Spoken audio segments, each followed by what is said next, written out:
কড়াইতে তেল দেওয়া হচ্ছে। এখানে শুক্তোর সবজি ভাজা হবে। রিফাইন তেল দিয়ে দিচ্ছি। এখানে 5 কিলো তেল আছে। আর এদিকে সজনের ডাঁটা সেদ্ধ হচ্ছে। একটা ডিস্কোতে সেদ্ধ বসিয়ে দিয়েছি। শুক্তো সবজি কাটা হয়ে গেছে। এখানেই সব ধুয়ে রেখে দিয়েছি। এখান থেকে নিয়ে এখন ভাজা হবে। তেল গরম হয়ে গেছে। আলু দিয়ে দিচ্ছি।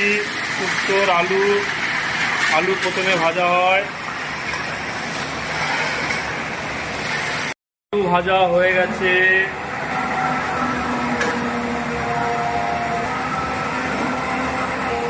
এবার পেঁপে দিয়ে দিচ্ছি। এক এক করে সবজি ভাজা হবে। শুক্তোর সবজি